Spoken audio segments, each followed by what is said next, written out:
welcome in to another edition of Unnecessary Wagers.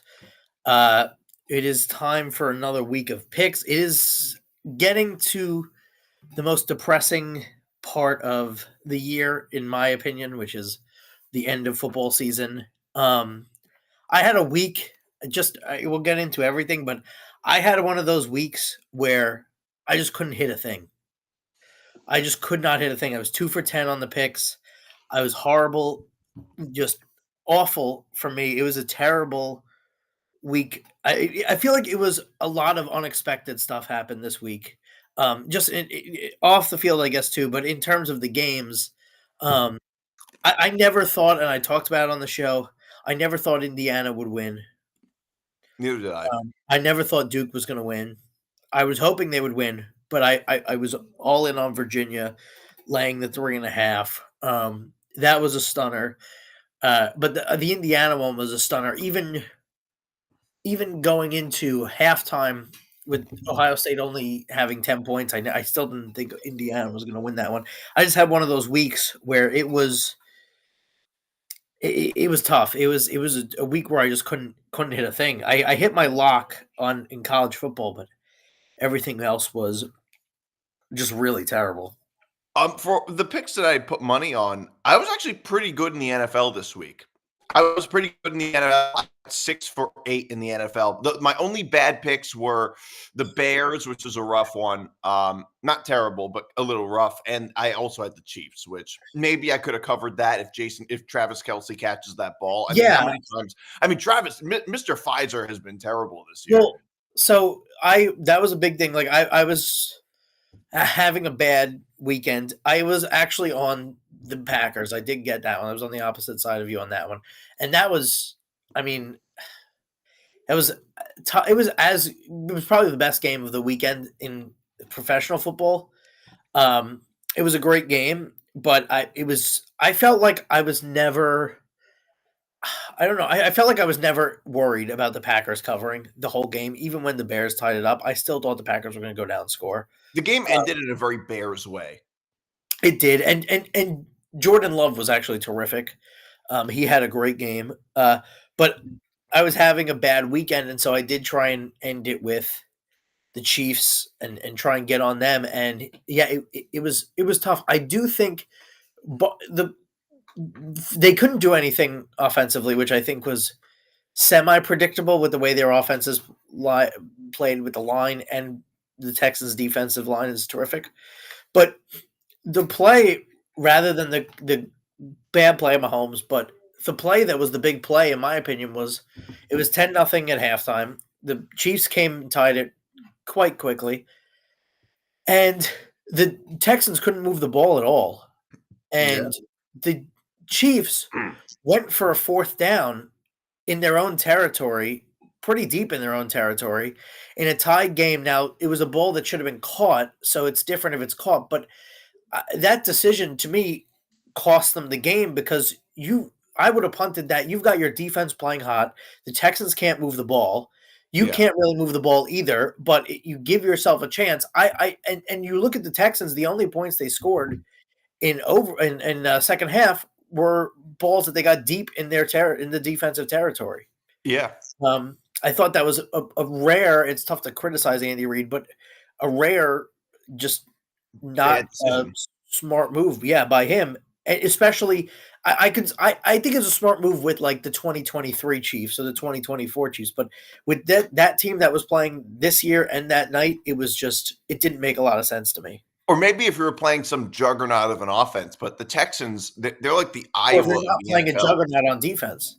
Yeah, no, but they're like the Iowa of the NFL. Like they're winning games with their defense, in spite of the fact that their offense can't move the ball. Which is, I mean, I have some picks, but like I don't have a lot of faith in the Texans making a big run. Just because one side of the ball, they don't look good at all.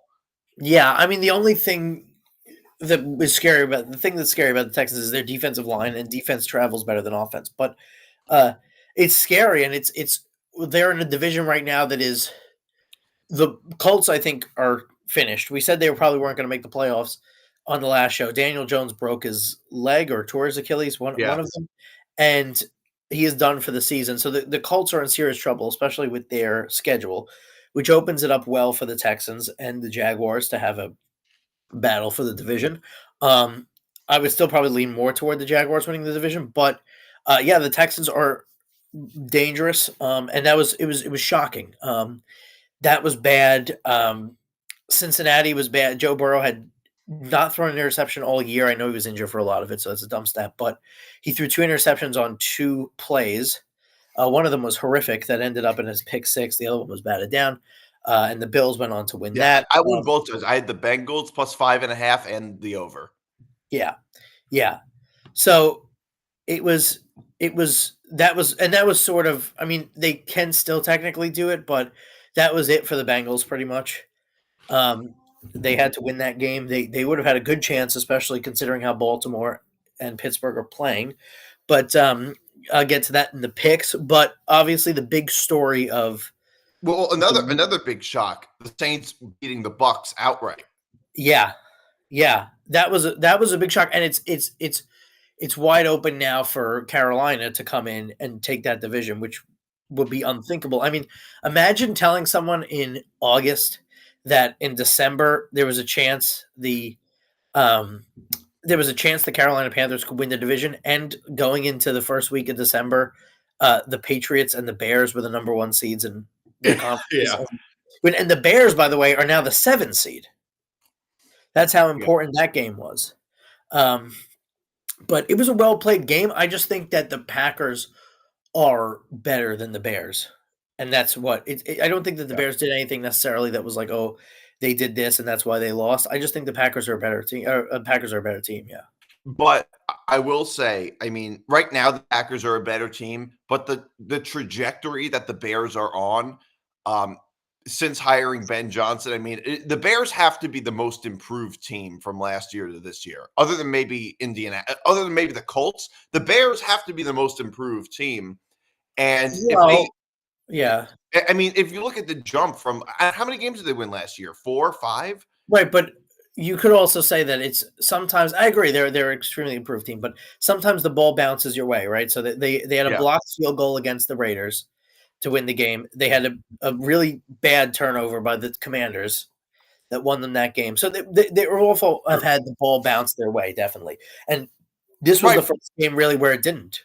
Right, but you know the Packers are also a very good team, and it's true that like the ball in the first half of the season, I think you're right. Like the ball really did bounce their way, but I also think they improved a lot throughout this season to the point where they wouldn't have needed those things to happen Yeah. to beat those teams at this point in the season. Whereas last year they were really just a bad team. Like if they can, and it reminds me a little bit of when the Chargers fired Brandon Staley and then hired Jim Harbaugh, how much better the team got. That's kind of what it looks like now with the Bears. Yeah, they're like uh probably they they won't be a favorite to be the 1 seed anymore now, but they're looking at being a division favorite after finishing last in the best division in football last year. Is astounding. But anyway, that the big news of the weekend was, well, there was a lot of college football news, but was the we have the college football playoff out. The bracket was revealed. So just for a side note, we're not going to pick the playoff games on this show because it is on this episode of this show because it is far away. Next week's episode is more conducive to us picking the playoff games because we do have a week off. Only maybe Army Navy. Yeah, so we do have a week off, which is not a playoff game, but uh, so we're not gonna pick it this week, but we do have the bracket reveal out. I am very happy, very very happy, but I know that you were not in full agreement with the committee. No. And here's the thing. Here's my view on the committee. I side with the committee a lot more than I side with the public. And usually my disagreements with the committee is because they're not unpopular enough with the public. In other words, I feel like my criticisms of the committee are the opposite reasons that the public criticizes the committee. That's how I'm not saying it's their job to be unpopular. I'm just saying, like, usually I think they don't go far enough. That's usually my criticism. If you want to hear something funny, and I've argued about this. Oh, I mean, I've never had people get so mad at me for a take before. I've never experienced anything like it. Um, but the funny thing is that I actually told my dad to bet $5 on Notre Dame making the playoffs. Um, and he didn't, and he actually like bet $5 on Notre Dame making the playoffs, and like he ended up losing the bet because I thought for sure Notre Dame would make the playoffs. And now here's my issue with the committee, and this Wait, is when did you tell him that? what's that? When did you tell him that? Saturday, Okay, because Caesars actually had odds for it. correct. But Notre Dame was like odds on. But yeah, Yeah, you know, no, like the odd, like it was like 5 to win more one. heavily on odds on. It Yeah. wasn't good odds. My issue with the committee is that, like, regardless of where you think Notre Dame should have been ranked or where Miami and Alabama, whoever should have been ranked, 2 weeks ago, Notre Dame was ranked 8th, Alabama was ranked 9th.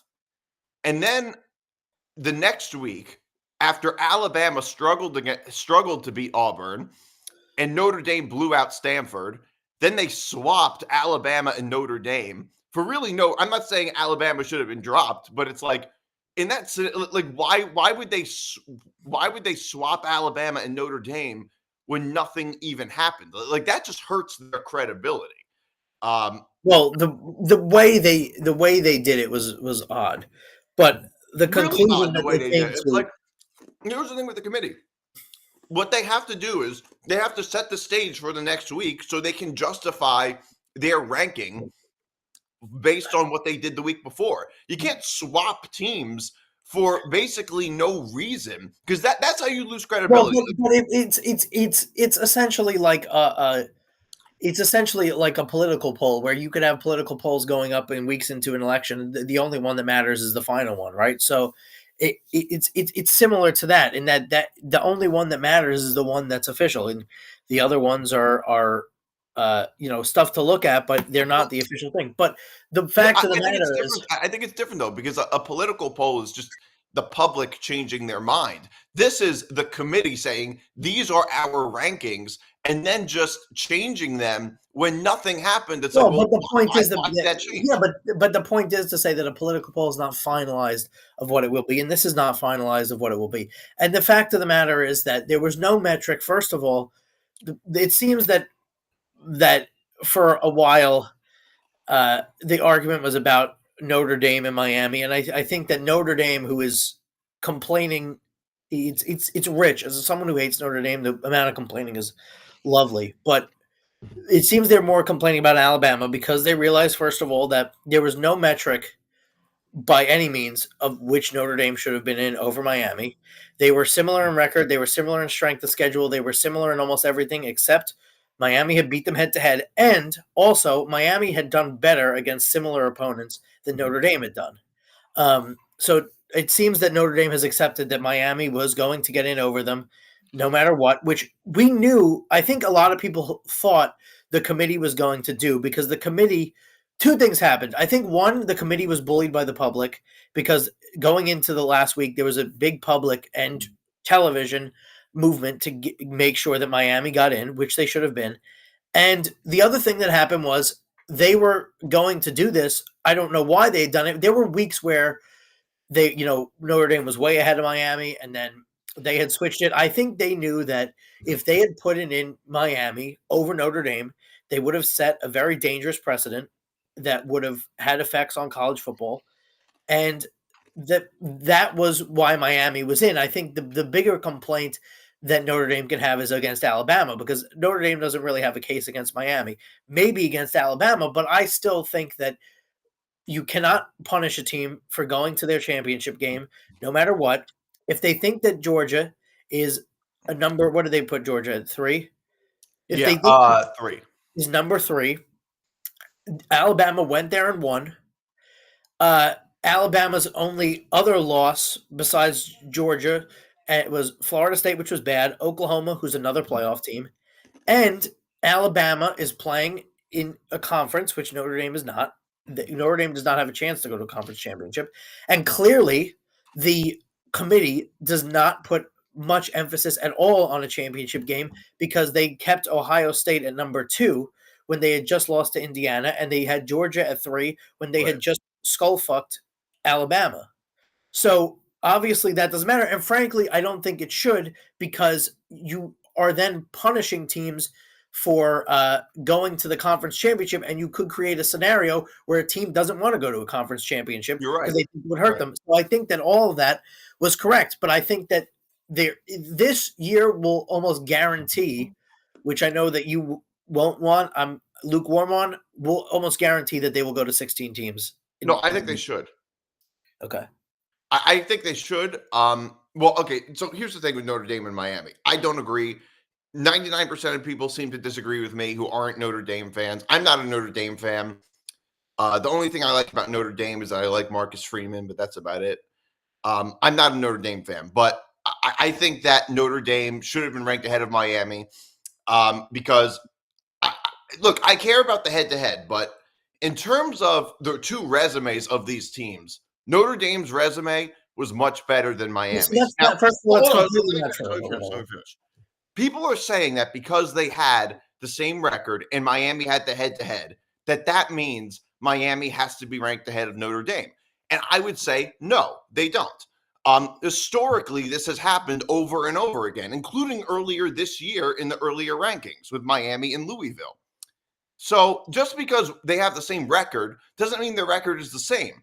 Notre Dame had 2 losses. Miami had 2 losses.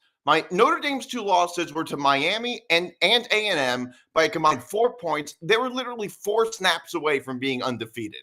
Miami lost to 2 unranked teams, Louisville and SMU. So those 2 10-2 records are not equivalent, especially when Notre Dame went out, scheduled Texas A&M, giving themselves a more difficult schedule than Miami. Realistically, Notre Dame played a tougher schedule than Miami.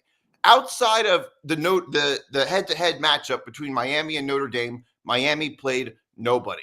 Notre Dame played Texas A&M. Notre Dame played nobody. What? First of all, that's so wrong. It's insane. What? How many conference champions? How many reigning conference champions? Reigning playoff teams did? How many reigning playoff teams did Notre Dame go to this year? Play at? How many did they play at? Miami. One of Miami's losses was to a team that made the playoff last year in their building. Miami was not in the playoff. Wait. What I'm saying is they played a tougher schedule than Miami did. It's wrong. It's completely wrong. They played Texas A&M and they played USC. Other than the game that they played together, obviously, Miami. Who did Miami play? They didn't play a single ranked team. But here's the thing. First of all, the games have to matter. That's the first thing. The games have to matter. No. Answer my question. Answer my question. The point is irrelevant because you're saying that Notre Dame should get credit for 2 good losses when one of the losses is to Miami. So why should Notre Dame get credit for a good loss? I'm not saying they should get credit for good losses.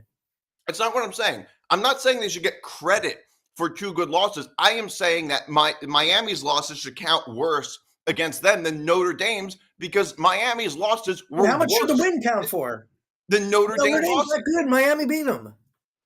So? Right, exactly. So I think Miami beat them. You're right. But I think Notre Dame should be ranked ahead of Miami for the same reason that Miami should be ranked ahead of Louisville and SMU because their body of work was better. Louisville and SMU did not have the same record and the same strength of schedule and the same strength of record. They did not have the same strength of schedule. Identical. Okay, so here's the thing. They did not have the same strength of schedule. Miami and Notre Dame did not have the same strength of schedule. I mean, other than the game that they played head-to-head, Notre Dame played USC and Texas A&M. If Notre Dame instead had scheduled some, weak conference team, like, Michigan State, Cincinnati, some weak non-conference team, and they had beaten them, and they went 11-1, would Notre Dame then be ranked ahead of Miami? Yes, but they wouldn't have the same record. And I don't know actually because it's a different story. But the point is, but also when they scheduled Texas A&M 6 years ago or whatever, they didn't know that Texas A&M was going to be the number 3 team in the country. So I understand that. The point I'm making though is that I don't agree. I don't disagree. But what I'm saying is that if you penalize Notre Dame for my problem is that effectively this comes down to penalizing Notre Dame for scheduling Texas A&M when they could have scheduled Rice or Mercer or something like if they Okay, had so by the way, I'm just going to give you, Notre Dame and Miami had the same exact record. Notre Dame's strength of schedule was 42nd. Miami's strength of schedule was 44th. That's almost identical. The strength of record that the teams was 13th in the country for Notre Dame, 14th in Miami. Ranked teams wins and losses. Miami were 4-0. Notre Dame were 2-2. Head to head, Miami won. Those metrics are almost exactly similar, except and secondly, your problem should not be with Miami if you think Notre Dame should get in. Your problem should be with Alabama. Well, here's no, because in terms of their body of work, I don't think Miami had that good of a body of work. I mean, in terms of talk about strength of schedule, they beat the similar opponents by more points. No, well, Notre Dame also beat Syracuse 70-7. All the common opponents they had, they both blew them all out. Like I don't really care that much about them beating NC State by more points or whatever. That doesn't really prove anything. But in terms of their actual strength of schedule, realistically, Notre Dame had a tougher strength of schedule. If they played Texas A&M and USC, who was the best team? And 44th. It was 42nd. Here's the problem, though. These strength of schedule metrics, mathematically, all that is just looking at the records of all the teams that they played combined with the record. Like that's not something that that mathematically you can just come up with. I mean, just go through their schedule and tell me who had a tougher schedule. Notre Dame played a tougher schedule this year than every single ACC team. And that's not even really debatable. The only team that comes close to join a conference, then it's avoidable if Notre Dame had joined the conference. I don't disagree, but here's the thing: if Notre Dame had played in the ACC, they'd play an easier schedule. They probably would have played an easier schedule than they did this year. Not in a conference because every ACC team this year played an easier schedule than Notre Dame. Every team this year did, and I don't even really think it's arguable. I mean, Miami didn't play a single ranked team the whole year. Miami was 4-0 versus ranked teams, so I don't know what. Well, no. They didn't play. They did not play a single ranked team. They may have been ranked at the time, but none exactly. So just like Oregon should get credit for beating the number 3 team in the country when they beat Penn State. Penn State was the number 3 team in the country, but they made the decision because Notre Dame is not in a conference. You can't punish Alabama for going there. And I agree. However, what they could, I do think that if they had Notre Dame ranked ahead of Alabama before, and Alabama was out of it like BYU was, then they could have done that. So I do agree with you that. But that's where they made mistakes. Just like if they knew ultimately, because Miami was almost never going to make the ACC championship game, and Notre Dame was obviously never going to play. So they knew the whole time they were going to put Miami in over Notre Dame if they had the same record. They knew that because it was on a collision course to happen. So where they could have fixed themselves was putting Miami over Notre Dame in the initial rankings. That was a stupid thing to do before the initial rankings closed, and putting Notre Dame over Alabama. But obviously they were never going to put Notre Dame over Alabama because they put Alabama in. Right. I mean, we could talk about this the whole show. Yeah, we don't have enough time. Can we talk about the Raiders controversy? Yeah. Which I don't know. I agree with you on this. I think they're overreacting. People. Well, it's overreacting because it happens way more than people realize. Someone will take a field goal. B, it doesn't. It had an effect on the game. It wasn't meaningless. But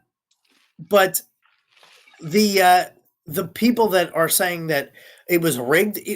It happens all the time, first of all. Second of all, if they were going to rig it so Vegas would cover, they wouldn't rig it on the last-second field goal. Yeah. They would make it pretty safe, and they wouldn't do it that obviously. But the thing is, it happens all the time, and it happens, by the way, constantly in basketball, college, and NBA, where a team will take a completely meaningless 3 down 30 or something, and we'll cover a spread, we'll cover an over. So it happens all the time. The people that were loudest, they were obviously led by Dave Portnoy's video, but it happens all the time. Backdoors happen all the time. Teams score meaningless touchdowns all the time. Yeah, absolutely. And not only that, but like to me, that this is equivalent of like, you have in a basketball game, a player hits like a meaningless three to like cover the spread. That's essentially what this was. And people were talking about, well, why kick a field goal there? They were down 10. Why score a touchdown? Right. Like, why do anything? Exactly. If they scored a touchdown, right? And the fact is, they thought, whether they thought or not, that if they maybe kicked a field goal with enough time, that something crazy could have happened. Obviously, it was improbable, but you never know nowadays. Right. Also, the guy in the chat that said 3 losses and blown out by 35-7 doesn't matter. They lost 3 games and more games than Notre Dame played, and they were blown out by a team that they beat. And also, you can't penalize a team because they went to their conference championship game. I don't disagree at all. I don't know that. By the way, you're the only one. You're the only one here who checks the chat. I don't check the chat at all. Yeah, I was checking. All right, let's get into the picks because we have limited time. But yes, I agree that a backdoor happens. Backdoors happen all the time. And that one was just. Way, and I don't even know if this is the worst beat of the year. And here's the thing: people are like, the only thing is that like. I just think the Raiders did this in a very Raiders way. Like they just mismanaged the whole thing. That's really all it was. Well, Dave Portnoy was saying that it was the worst beat of all time. Earlier in the day, he had a parlay, which he posted, that would have cashed if Baker Mayfield had thrown a touchdown. He threw a perfect ball to Egbuka, and Egbuka dropped it in his hands in the end zone. That's a worse beat. That's a worse beat. Well, here's the thing. I think the Eagles-Rams beat earlier this year, and I was on the wrong side of that beat. I had the Rams. That might have been a worse beat than this one, and I'm really glad I was sleeping through that game because I might have lost my mind if I had seen that. But what about who was it? When was it? Northwestern that Ohio State was playing when they just kept laddering the ball back, and then Ohio State ran it back for a touchdown to cover years ago. It's that stuff is way worse. The Penn State beat. I forget who they were playing. Some Group of 5 team, I think, and they scored a touchdown in the last minute. There's been buzzer beaters. I lost on a Georgia game one time. A guy hit a buzzer beater when they were down 10. I had 7.5 and covered. So it happens all the time. All right, let's get into it. So we're going to do it a little differently.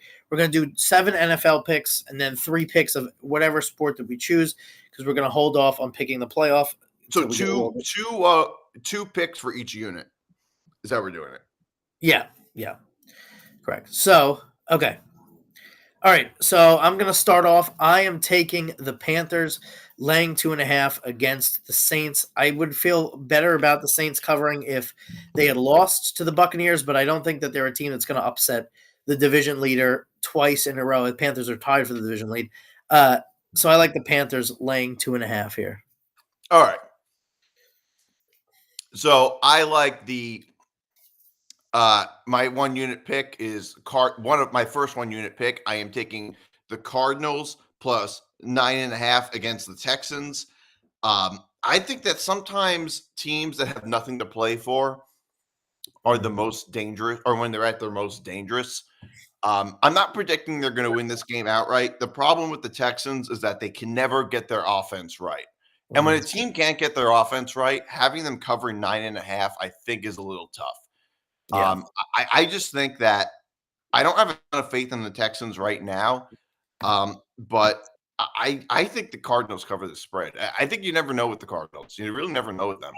Yeah, I had a parlay the other day where I needed the Rams to win as one of my picks, and Arizona took a 7-point lead, and I was like, "Uh-oh, here we go!" And then just, I think it was like 45-3 outscored after that or something. Domination, but. The difference between the Rams and the Texans is the Rams have an extremely high-powered offense that can score at will, and the Texans can't. The Texans have hardly any offense at all. They're the NFL. Exactly, but their defense is scary. But I agree with you that it might be hard to cover 9.5 when you can't score. I am taking the Baltimore Ravens minus 2.5 at Cincinnati. I said it before. I think that Cincinnati was zapped losing that game to Buffalo. If they had won that game, they would be 5-8 going up against the 6-7 Bengals with a chance to take a lead, or 6-7 Ravens with a chance to take a lead over them, and the chance to go at the Steelers a little bit. The loss hurt them. They probably should have won the game. They were up 10 with 8 minutes left or something. And I just think the Bengals are now going to be a little bit out of it. And the Ravens, they already beat the Ravens. And so I'm going to take the Ravens here to lay the 2.5. I mean, the Bengals beat the Ravens up on Thanksgiving, and the game is now being played in Cincinnati with the Ravens coming off a bad loss, and the Ravens are favored, which is Vegas is telling you they still think the Ravens are the better team, even with all that said. Yeah, I really cooled off on the Ravens. I don't think they look right. Lamar I Jackson, really don't. Lamar Jackson's He's hurt, obviously. It's the most obvious. Like when the Ravens played the Jets, it was so obvious to me that Lamar Jackson was hurt. Like there were plays where he just wasn't even involved in. Like he would stand back. Like I don't even know, he probably shouldn't be playing. It's only because they have a shot at winning that crappy division. All right. My 1-unit play. I am taking UConn minus 5.5 against Florida. Florida has. I just think Florida going on the road. No, sorry, it's a neutral site game. But overall, right now, UConn has just been much better than Florida. They've been tested more than Florida. I really like UConn here. All right. I am going to go with the Sunday night football game. The Cowboys laying 6. By the way, this is an obvious. Is it still the Sunday night game? This is an obvious that the NFL will never flex the Cowboys because this game should not be in Sunday night football. It's Vikings Cowboys. When there's a lot of games, there's Bills, there's Lions Rams, there's Bills Patriots, Packers Broncos, Colts Seahawks. I know Denver's that, but anyway, I'm gonna take the Cowboys. I just think the Vikings, they won on Sunday by a lot because I think that it's just a horrible disaster. Every single thing that could have gone wrong has gone wrong for the Washington Commanders. I think the Vikings are really bad. I don't really take in much stock into them killing a team that had 2 quarterbacks into the game and have just been awful all season. I'm going to take the Cowboys here. They're pretty much out of it, but I still think that they will show some fight, and I still think they're a much better team than Minnesota. Yeah. Minnesota. Yeah. I mean, has any team fumbled the bag like Minnesota has? I mean, I've never seen a team move on from quarterbacks quite like Minnesota. He was the first ever quarterback in NFL history to win 14 games and then be on a different team the next year. Yeah, crazy. I just absolutely unbelievable. So my 2-unit play, I am taking the Bears minus 7 against the Browns. I think the Bears coming off a tough loss like that. I think the Bears come back and I think they cover this number. Yeah. I like that. I like that a lot. All right, I am taking Villanova plus 16 against Michigan tomorrow night in Michigan. Villanova are 7-1, but they've played nobody. But in fairness, they have destroyed the nobodies that they have played. Michigan are one of the best teams in the country. I think I might put a future on them to win the national championship. But I just think Villanova has played well enough against nobodies to say that they are a team that could make it into March. And I think that they'll be able to keep this game reasonably close. 16 is a lot of a spread against Villanova. So I am taking Villanova plus 16 against Michigan. All right. My other 2-unit play, I am taking Army plus 5.5 against Navy. I know Navy's had a better season, but it's a rivalry game. I think Army can cover the 5.5. Plus, these games are so low scoring; it's hard to when these games are so low scoring, it's hard to cover a spread as big as 5.5. Yeah, very very traditional under. Yeah, game. Yeah, typically. I think because I was looking at it last night, but I was in New York, so I couldn't. God forbid you bet Army Navy in the state of New York. Right. But if you were at your house or going to your house and you drove from If I Muncie just drove over the 2 bridge, minutes. I could have Yeah. seen Or it. well, if you're going from North Jersey to like Rockland or County, it could be a wrong left turn on the. It could be missing an exit, Yeah. um, and you could be in the next state. That is just a ridiculous law. But yeah, so I can't get it, Army Navy, but it's it's um it's just it's just ridiculous. But it is a game that I enjoy. I feel like sometimes I don't get as into it. But it is a game I enjoy, and I saw something when they were talking about the college football calendar on ESPN radio today, and a caller actually suggested what you've suggested, which is that they move Army Navy to the summer. Or the first week of the season. First game of the season. I don't think that would be such a bad idea. I mean, I'm fine with the way it is now. I guess it's a good way to end the season with the rivalry. But the problem now is that it just like doesn't mean much, like it Well, consequentially. it's never really meant much, but it never really meant much to the casual observer. But the thing is, like in college, like you're like you care about your rivalry so much that like you're working toward it. It's a little like That's true. That's fair. anticlimactic. And the thing is, I do think now I could see them moving it to the summer, but I think that if whenever it's moved, uh, you have to give it its own day.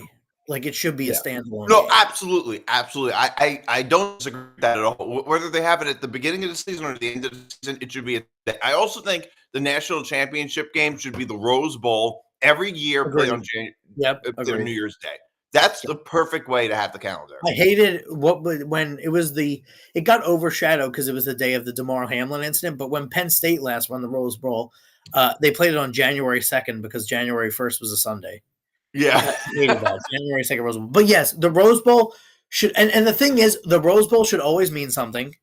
Yeah. It should always be. Now this defeats your national championship point, but it should. I like when it's Pac-12 or one of those teams. Pac-12 and Big Ten. Yeah, Well, there's no that I used to Pac-12 like. anymore, but Right. Well, but like it was Oregon, Ohio State last year. you mean like a traditional Pac-12 team and Yeah, Big like Ten last team? year was Oregon, Ohio State. Well, in that case, I wouldn't mind that, but then it could never be the national championship. Correct. But it should always mean something. No, I actually agree with you. Like, I'm generally not a traditionalist, but like, I do agree with the whole Rose Bowl being a Pac-12 and Big Ten team. I generally agree with that. But in that case, then maybe the national championship should be a later date. But the problem with the playoff is that you could never really make it work that way because then you would have Right. to have a traditional Pac-12 and Well, Big Ten team. That might not work out. I mean, the other thing that should happen, and I know that they spent billions. They have a great football stadium in Los Angeles now. They spent billions on it, but when the Super Bowl goes there, it should be played at the Rose Bowl, not at that new stadium. I hate that they play it at the new stadium, but it should be played, especially considering that you have a chance. Like it's not there this year, but you'd have a chance again. It's there next year, but you have a chance for a team to play home, which they did. So it could have happened this year too if it was there. But yeah, I like that idea too. All right. I am on Pats Bills over 49.5. The Bills feel like a classic over team. They're just games go over all the time. And I just like them in an over in every game they play. I actually think the Bills are going to win this game. And I think that the Bills are going to make a run for the division. The Patriots finally are going to have some competition. I know they beat the Bills earlier this year, but they've had an insanely easy schedule. And I'm going to take the over there. I just feel like both teams, even the Patriots in a game where the Giants were inept, they gave up a few scores to them. They don't have the most lockdown defense. They do have a decent defense, but I just like the over whenever the Bills are involved. Yeah, I like that pick a lot. What are we at? 3 units? My 3-unit pick. I'm finally doing it. I'm betting against the Chiefs. I'm taking the Chargers plus 4.5. The Chargers, the Chargers have a really good defense. The Chiefs' offense has not looked good. I think the Chiefs probably end up winning the game outright, but if they do, I don't think they cover the 4.5. I feel like they might be able to win by a field goal. I just think that the Chiefs' offense hasn't been good enough to cover the 4.5. Now, obviously, they're playing at home this time, whereas last time it was in Brazil. And But what else is factoring the Chiefs being favored? The 4.5. Yeah. What They don't else? know. They don't know if Justin Herbert's going to play. Oh, right. That too, obviously. So we took Trey Lance possibly. Well, in that case, Trey Counselor.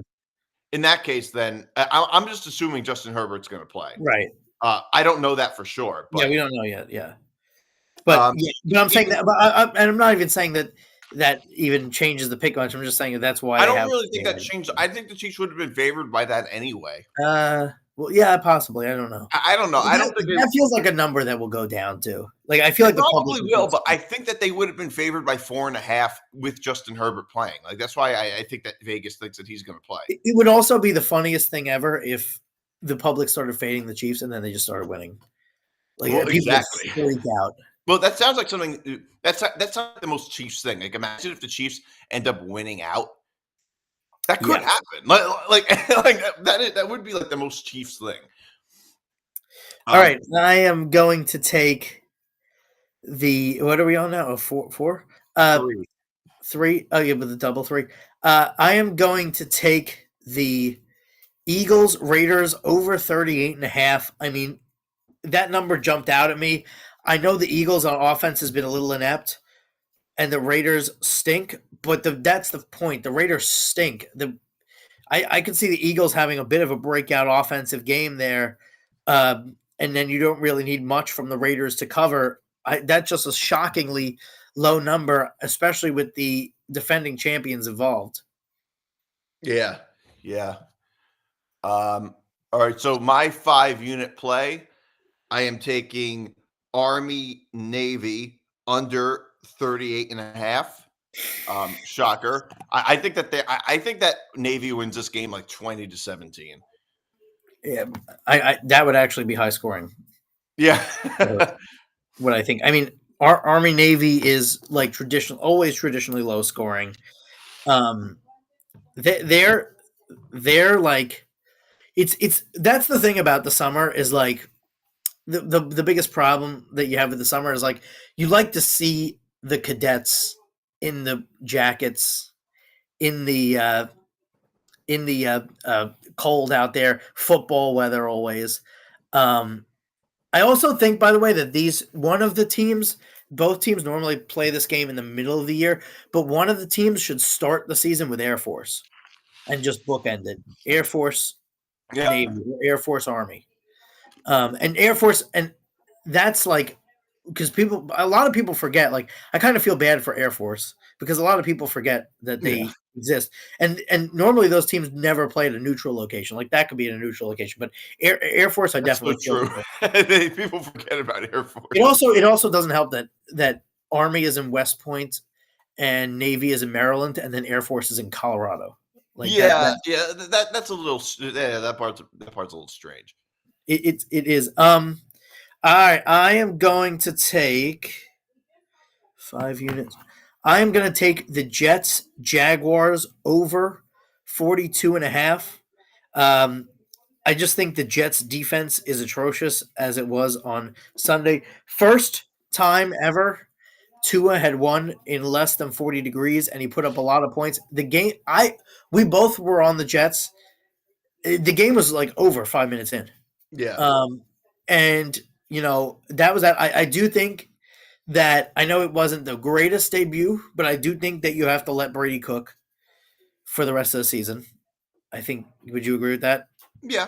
I do think you have to do that. You have to give Cook some ample time, but I just think that the Jags could put up a lot of points here. I could see that. Yeah. I could. Yeah, I could see that too. I actually liked the Jets against the Dolphins because I thought the Dolphins would just malfunction in cold weather. Every time I bet against the Dolphins, they prove me wrong. Every time I bet on the Dolphins, they prove me wrong. It never works. The only time I bet against the Dolphins, I think, and it worked in my favor, was when they played the Saints and the Saints covered the spread. But yeah, but not But yeah, and that game was also part of why I wanted. I Yeah. thought that they were going.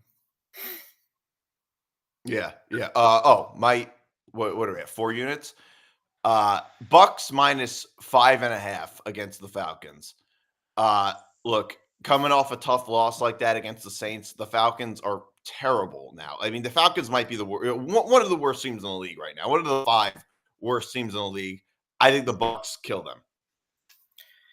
Yeah, yeah. But to be fair, we would have said that going into Sunday too about the. Oh yeah, we had good reason to believe that. But maybe the Saints are on a little bit of a hot streak though.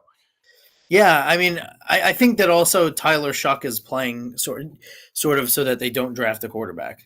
I think the Saints are playing like they're just like the team that has nothing to play for. That's a little dangerous. That's what they look like, right? Very dangerous. And I think Shuck is playing a little bit for his job in some ways. Will they take it? Yeah. It's now the Giants who have the number 1 pick, which they'll probably trade. But the first 2 teams right now won't take a quarterback.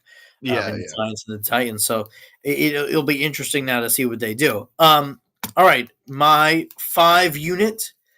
I am taking Florida plus 5.5 against UConn at the Garden tomorrow night. I just think Florida are sort of coming back to it after their first loss of the season. They have played a really tough schedule, as you should after winning the national championship. The game, it'll essentially be, I know you said that it was neutral site, but it will essentially be a UConn home game.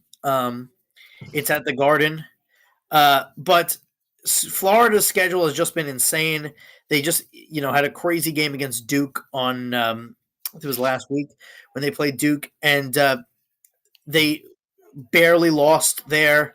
Their worst loss was to TCU, but they've barely lost the games they've played. They've played in some close ones as well that they've won. And I just think they're going to be able to cover. I think this could be a come down to the wire game, close game. And by the way, people talk about a 5.5 in a basketball. People complaining about the field goal that the Raiders did. Wait till you bet a team that's an underdog and they foul down like 8 points with the spreads in the balance. That's way more frustrating than a field goal. All right. My other 3 unit play, I'm taking the Packers minus 1.5. It feels a little risky because they're going on the road, but to me, this feels like a rat line. It feels like a trap a little bit. I feel like they're begging you to take Denver. They're giving you 1.5 points. Denver 1.5 points at home. I just feel like this feels like a trap to me. Yeah, I have that later in the show too. Yes, all right. So, I'm going to take second 5 unit play. I'm going to take Steelers laying 3.5 for the same reason that you took the Jets. And now, listen, Tua won his first ever game in under 40 degrees. I think it's unlikely he's going to do that back to back. The Steelers are better than the Jets, particularly on defense. And they're fighting for the division. The Dolphins have a chance to get in, so they are playing for something. It is a slim chance, but I just think that the Dolphins are not going to be able to go out and win a cold weather game. This is Monday Night Football too, on prime time, 2 games in a row. I think that more so says about how bad the Jets are versus how maybe the Dolphins can play in cold weather. The fact they won on Sunday. Yeah. No, I don't think the Dolphins can really play very well in cold weather. I think the interesting thing is like Mike McDaniel. He's fighting for his job, and I don't know if he's going to last. I mean, I don't think he's going to keep his job. I think it'll last till the end of the year, but I don't think he's going to keep his job. 5 unit play. I'm taking the Bengals plus 1.5 against the Raiders. Is it 1.5 or 2.5? Because it's been fluctuating. 2.5. Okay, Bengals plus, because last night it was 1.5, and now I had 2.5 too. Yeah, all right. I like the Bengals plus 2.5. I don't think that Lamar Jackson is healthy. I have the bank. Not to mention the fact that the Ravens are terrible against the spread, especially in their own division. Mm. I mean, I was kind of high on the Ravens earlier this year, but Lamar Jackson's not healthy, and the team just isn't good. I really just don't. I think the Bengals beat them again. That's really what I think is going to happen. I just have no faith. Yeah, I mean, I'm taking the Ravens, but it's not like. I mean, there's just something wrong there, but it's amazing. And who would think? I mean, I know that there's just been injuries galore, so it is what it is. But the AFC North would fall to where a team might win it with a losing record. I mean, this is one of the best divisions of football the last few years. Are we on the locks yet? No. No, one more One more 5-unit. Yeah. Sorry. My one more 5-point play. I am going with the Buffalo Bills against the New England Patriots. I talked about earlier, laying 1 point. So essentially, pick them again. I think the Bills are going to go out and win this game. Patriots already beat them in Buffalo, so they'll know to be on their toes. They'll want to get some revenge here, and the division is very much in the balance with the Bills getting a big win on Sunday, and the Patriots being dormant. You're now looking at a 2.5 game difference, which could be significantly cut here if the Bills go out and win this game. The Bills have to win it, otherwise the Patriots win the division. So I'm taking the Bills here. I think they go into Foxborough and do something here. It's funny because I have the same pick. I have the Bills -1.5 for largely the same reasons. I think that the Bills want revenge from the last game. I think the Bills are one of those teams where they fluctuate a lot more than the Patriots. Like the Patriots are more stable. The Bills can be much better or much worse. And I just think that the last game that they played, they were much worse. I think this time they're going to be much better. Yeah, I like the Bills here. Yeah, and I think this happened a couple of years ago with Mac Jones led Patriots, where the Patriots won in Buffalo, and then Buffalo went into New England and got a good win. Yeah, it's I'm just not. I just and I think nobody's good at this point at this juncture. Nobody's that good at this juncture in the NFL, which is surprising. But I just think the Patriots are just schedule merchants right now. I'm not fully bought into the Patriots at all. Yeah. Alrighty, locks of the week. I have 2 this week. I'm gonna start with. I'll start with my non-NFL pick. I'm taking the New Jersey Devils plus 115 for 10 units. That they have lost 5 in a row. They're playing a not very good team on the road in Ottawa. They have to get back onto off the schneid onto winning ways. Getting plus money for a team that is better and trying to break a losing streak is great value. So I'm going to take that for 10 units. All right. So my what are we at? Lock of the week? Yeah. My lock of the week is Cowboys -6 for largely the same reasons you took Dallas -6. I think the Cowboys right now are a little bit like the Bengals were last year. Mm-hmm. They're gonna miss. They're good enough to be a playoff team now, but they got off to too slow of a start, and that's why they're not going to end up making it. The Vikings are awful. We just went on how bad the Vikings are, especially on offense. And I think the Cowboys win this. This is the only Cowboys game where I didn't take the over because I'm afraid the Vikings might not score enough. Yeah. No, that's definite, which is saying something against the Cowboys. A lot against the Cowboys defense. But yeah, I agree. All right, my full NFL lock of the week. I've got Packers laying 2.5, which you had as well against the Broncos, or 1.5 against the Broncos. I agree with you that the public is going to be on the Broncos, but I just think the Packers are a better team than the Broncos. If you look at their record, they've played a lot of close games, a lot of cellar dweller teams, and I just think that the Packers overall are a better team. I think the Packers can challenge the Rams for the NFC. I did have the Packers in the Super Bowl in the start of this show. So I'm taking the Packers here. I think they win this game. Yeah. All right. Did you have 2 locks? Yeah, but I picked one less non NFL game than you. Oh, So okay. we're on the same level. Okay. All right. So the show next, well, not Good, just next. we didn't do our money line winners. Oh, sorry. Yep. You're right. Sorry. Go ahead. So my money line winner for this week is the Saints plus 114 against, or at least last I checked was 114. Plus 120 against the Panthers. I don't have a whole lot of faith in the Panthers as a road team, although they did have that very good win against the Packers on the road. But I don't have a ton of faith in the Panthers on the road. And I don't know. I just think the Saints right now, the Panthers are probably not going to make the playoffs, but would it not be the most Panthers thing for them to I don't know if they're probably not going to make the playoffs. They've got a chance now. They have a chance though. They have a chance, but would it not be the most Panthers thing for them to have a chance and then lose to a team with the Saints? Like that just feels so characteristic of the Panthers. It does. I just think the Saints, they're a team that they're a little bit like Florida is in college football, where it's like when they have nothing to play for, signs are the most dangerous. That's what they look like right now. Yeah, and I think it's still like even when they're bad, even when they're really bad, like it's still like same with Florida. Like even when the team's really bad, it's still a tough place to play. They like the Superdome's still not the easiest place to go win in. Yeah. Sort of like the swamp in Florida. My money line winner, I am taking the Detroit Lions plus 215 against the LA Rams.